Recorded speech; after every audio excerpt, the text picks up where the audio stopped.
புகாரியில் 574வது ஹதீஸில் வந்து பகலின் இரு ஓரங்களில் உள்ள 2 தொழுகைகள் ஆகிய குளிர்ச்சியான 2 நேர தொழுகைகளை யார் தொழுகிறாரோ அவர் சொர்க்கம் நுழைந்து விட்டார் என்று வருகிறது.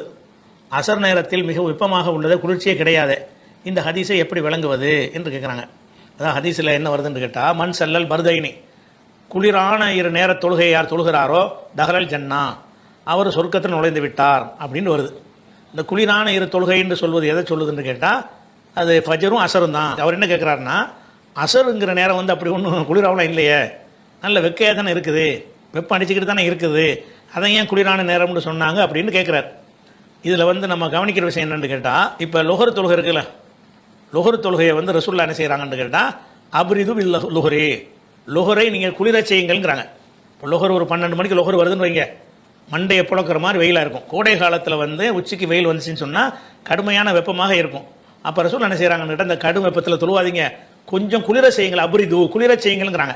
அப்படின்னா என்ன அர்த்தம், ஒரு 2 மணி நேரம் கழிச்சு தொழுவுங்கிறாங்க. லேட் பண்ணால் என்ன ஆகுனா அந்த வெப்பம் குறையிற அளவுக்கு அது ஊருக்கு தகுந்தவாறு காலத்துக்கு தகுந்தவாறு மாற்றம் அடையும். இப்போ நம்ம ஊரில் ஒரு 2 மணிக்கெலாம் கொஞ்சம் குளிர் வெப்பம் குறைஞ்சிரும், ஒரு 2:30 மணிக்கெலாம் அந்த வெப்பம் வந்து கம்மியாக போயிடும் இருக்குமே, ஆனால் 2:30 மணிக்கு தொழுவுங்க லொஹர் தொழுகையை. அதை ரசூல்லா சொல்லும்போது அதை குளிர செய்யுங்கள்ங்கிறாங்க. அப்போ குளிருக்கு என்ன அர்த்தம்னு கேட்டால், நீங்கள் வந்து கட்டுமையாக ஜில் ஜில் இருக்குமே அப்படின்னு அர்த்தம் கிடையாது. லொஹரோட கம்பேர் பண்ணும்போது லொஹரில் இருந்த என்ன மாதிரி நீங்கள் இருந்தீங்க, மண்டையை புழக்கிற மாதிரி வெயில் இருந்துச்சா இல்லையா, அதையே கொஞ்சம் லேட் பண்ணி குளிர வச்சமா இல்லையா, அதுக்கு பிறகு தான் அசரே வருது. லொஹரையே கொஞ்சம் 2 மணி நேரம் கழித்து தொழுது அதை குளிருங்கிறாங்க ரசூல்லா.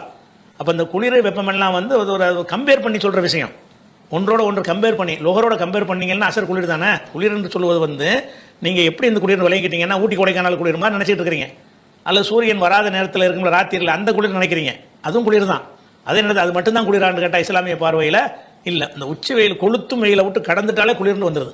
அதனால தான் லொஹர் தொழுகைக்கு ரசூல்லா என்ன செய்கிறாங்கன்னு கேட்டால் 538வது ஹதீஸ் புகாரியில் அப்ரிது பில் லுஹரி, லொஹரை கொஞ்சம் குளிர வைங்கிறாங்க. அப்படின்னா என்ன அர்த்தம், 12 மணிக்கு தொழுகிற தொழுகை ஒரு 2:30 மணிக்கு தொழுவுங்க, கொஞ்சம் வெயில் குறைஞ்சிரும் என்பதை என்ன வார்த்தையை போட்டு சொல்கிறாங்கன்னு கேட்டால் குளிர வைங்கிறாங்க. அப்போ 2:30 மணிக்கு நீங்கள் லொஹர் தொழுதாலே குளிரான இடத்துல தொழுவீங்கன்னு அர்த்தமாகுது. ஏன் அப்படி குளிருங்கிறாங்கன்னா அதுக்கு முந்தின நிலையோட கம்பேர் பண்ணுங்க. அப்போ இது கொஞ்சம் தாங்கும் அளவுக்கு உள்ள ஒரு விஷயமாக இருக்குது. அதனால தான் அசர் என்ன செய்கிறாங்கன்னு கேட்டால் அந்த குளிரான நேரம் என்ற ஒரு வகையில் சொல்லி காட்டுறாங்க.